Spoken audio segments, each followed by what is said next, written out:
No Rio de Janeiro, a média de carros roubados por dia é de 120. A cada 12 minutos, alguém fica sem carro no Rio.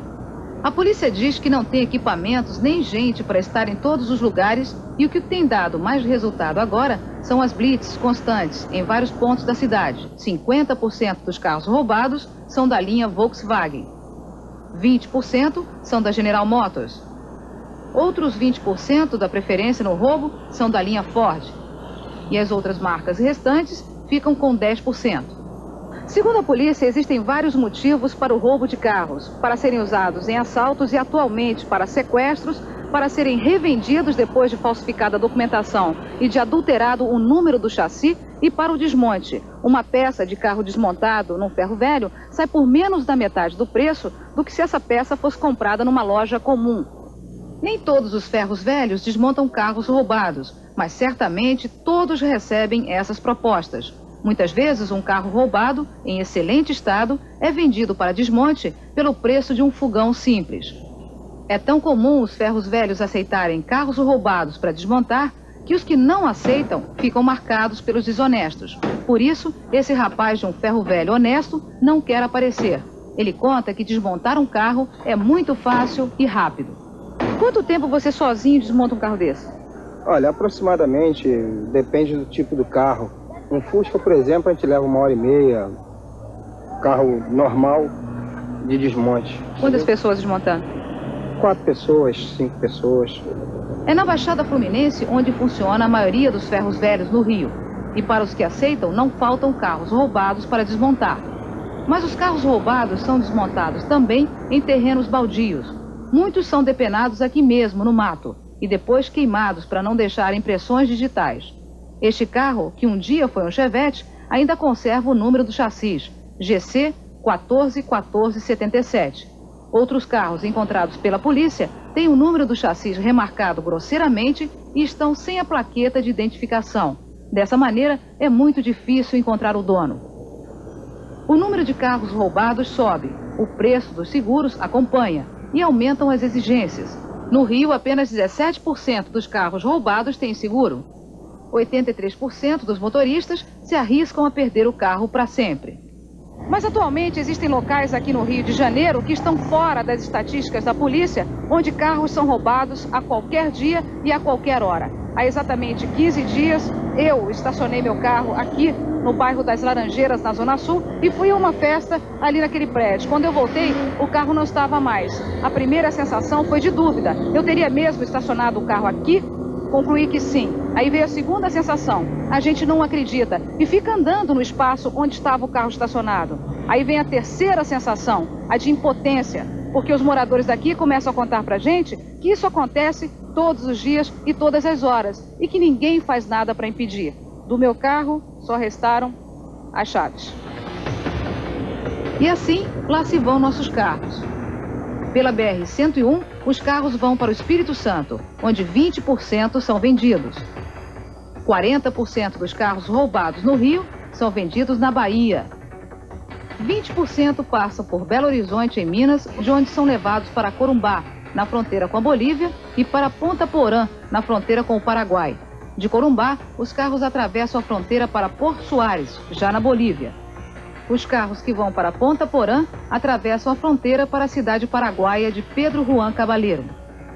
20% dos carros roubados são vendidos no interior do estado do Rio, ou usados em assaltos e depois abandonados ou levados para os ferros velhos. A Bahia, para onde é levada a maioria dos carros roubados no Rio de Janeiro, é também o estado nordestino com o maior índice de roubo de carros. Só nos primeiros meses deste ano foram roubados mais de 3.000 carros. De Salvador, fala o repórter José Raimundo. A cada espaço de 1h30, um carro é roubado em Salvador. A zona sul da cidade é a área preferida dos puxadores, entre o Rio Vermelho, Pituba, Itaigara, Graça e o Shopping Center.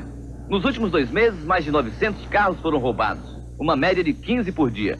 Na delegacia de Furtos, os agentes não param de trabalhar nos registros das queixas, mas a maioria das vítimas sai sem nenhuma esperança. Pela estatística da própria delegacia, em cada 10 veículos roubados, na média, apenas 2 são recuperados. Muitos dos carros vieram do sul do país e foram vendidos aqui na Bahia por quadrilhas que atuam em várias partes do estado. Nós acompanhamos uma operação da polícia para tentar prender uma delas. A pista é a cidade de Mata de São João, no litoral, para onde foi levada uma Kombi roubada em Salvador. Ela foi encontrada na periferia com a placa trocada, mas o dono não teve nenhuma dúvida. Tinha certeza que ia encontrar. Como lhe roubaram ele? Fui dormir, deixei na porta de casa, de manhã não estava mais. A polícia ficou sabendo que os integrantes da quadrilha moram nesta casa, também em Mata de São João. Os policiais fizeram um cerco depois que eles fugiram, mas encontraram uma fotografia que confirma uma antiga suspeita. O grupo é chefiado por Antônio Lesbão de Oliveira, o Dinho, um puxador de carros que há muito tempo vinha sendo procurado. Acabou sendo preso em Salvador. Há 2 anos essa quadrilha vem sendo perseguida pela polícia e pelos cálculos da Delegacia de Furto de Veículos, só ela já puxou mais de 500 carros aqui na Bahia. Toda essa frota foi vendida na região metropolitana e nos outros estados do Nordeste. Mas uma quadrilha também há muito tempo vem sendo procurada e atua nas cidades do litoral norte baiano. É especializada em desmontar os carros. Só aqui nessa oficina, no município de Dias d'Ávila, perto de Salvador, mais de 50 já foram desmanchados. Quando a polícia descobriu, só encontrou as peças: portas, painéis, pedaços de carrocerias e até fios da parte elétrica. Mas a quadrilha também conseguiu fugir. O delegado da área confessa que a delegacia dele não está bem aparelhada para combater o roubo de carros. Além de poucos agentes, das 14 viaturas que tem, só pode contar com a metade. E mesmo assim, ainda enfrenta limitações na cota de combustíveis. Nessas condições, a polícia vai conseguir prender essas quadrilhas, delegado? É apenas uma questão de tempo. Esperamos que em breve cheguemos a elas e está havendo todo empenho nesse sentido. O Paraguai continua sendo um grande mercado de carros roubados. Os jornais de lá já têm até páginas reservadas só para anunciar carros brasileiros. De Foz do Iguaçu, fala a repórter Carmen Célia. Ponte da Amizade, fronteira do Brasil com o Paraguai. Por aqui passam todo dia mais de 15 mil carros. Muitos são roubados. A Polícia Federal faz uma fiscalização aqui por amostragem. A cada 7 carros, apenas um é parado na aduana. Fiscalizar todos é impossível porque a ponte fica congestionada. E carro brasileiro com placa paraguaia é o que não falta em cidades de leste na fronteira com Foz do Iguaçu. O comércio ilegal acontece em vários pontos da cidade. Os carros roubados no Brasil também são vendidos aqui através de anúncios nos jornais. Este é um jornal paraguaio e aqui nos classificados, quase todo dia há espaço de página inteira reservado aos carros brasileiros. É muito fácil comprar e emplacar um carro brasileiro aqui no Paraguai. Mais fácil ainda é saber se é roubado ou não. A começar pelo preço, olha só. Um Gol ano 90 gasolina está anunciado aqui por 3.600.000 guaranis.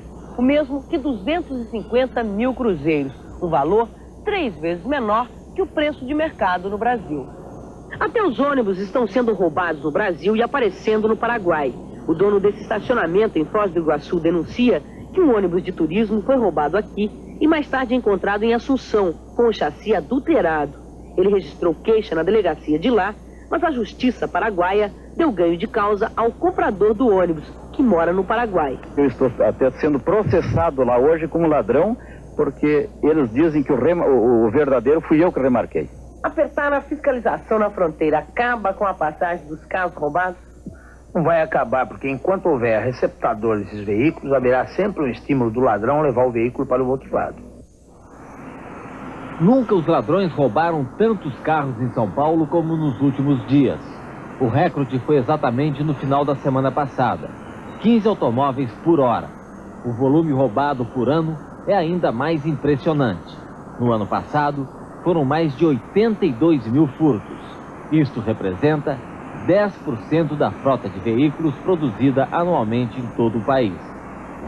Por gentileza, queira verificar se há caráter geral das placas Vitor Delta negativo, segundo primeiro de São Paulo.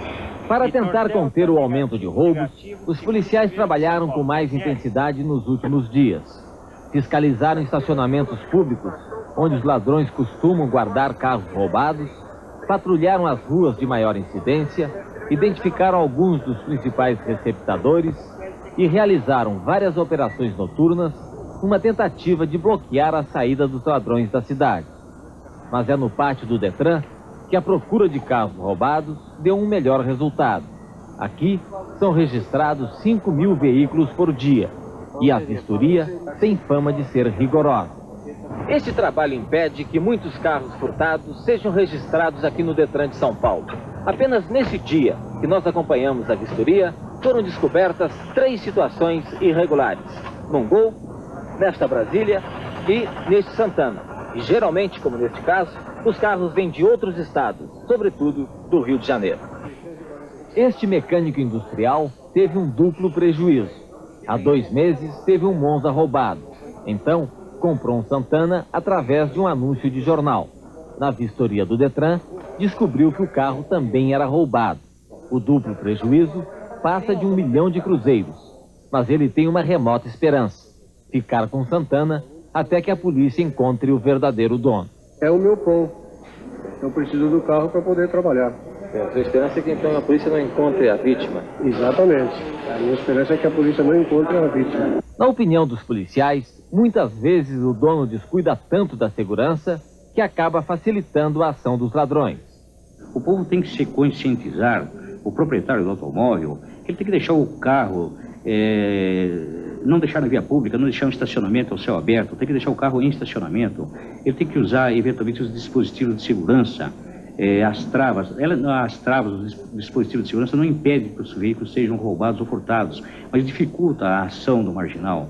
Esses eventualmente são os conselhos que nos dão para a população. Ele é um homem bem vestido, de meia idade, e se apresenta como empresário de turismo. Faz a reserva de um ônibus de luxo para uma excursão e paga o valor do fretamento adiantado em dinheiro vivo. No dia seguinte, quando o motorista vai para o local combinado da excursão, não encontra turista nenhum, e sim um grupo de assaltantes bem armados. Essa é a mais nova modalidade de roubo de veículos em São Paulo. Nos últimos 2 meses, 8 ônibus de luxo foram roubados dessa forma. 2 deles pertenciam a esta empresa. O diretor do Detran de São Paulo só vê uma saída para diminuir o número de carros roubados em todo o país: a criação de um cadastro nacional com um registro em computador de todos os veículos roubados no Brasil.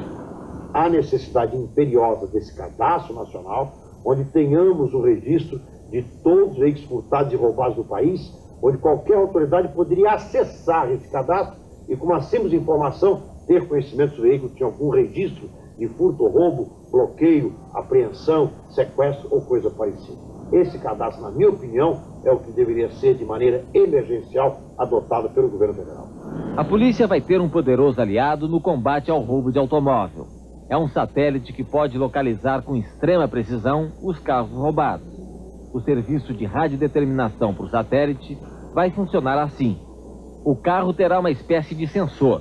Se for roubado, o satélite localiza o automóvel com uma margem de erro de apenas 100 metros. Em seguida, o satélite transmite a informação para o centro de controle, que, por sua vez, entra em contato com a delegacia mais próxima. Segundo o secretário nacional de comunicações, Joel Halber, o Brasil vai ser o 2º país do mundo a adotar o serviço de radiodeterminação por satélite depois dos Estados Unidos. E nós, em agosto deste ano de 90, vamos lançar um edital para que empresas brasileiras possam se candidatar a operacionalizar este serviço a nível de demanda nacional. Dessa forma, nós esperamos que em outubro já tenhamos condições de operacionalizar este serviço no Brasil.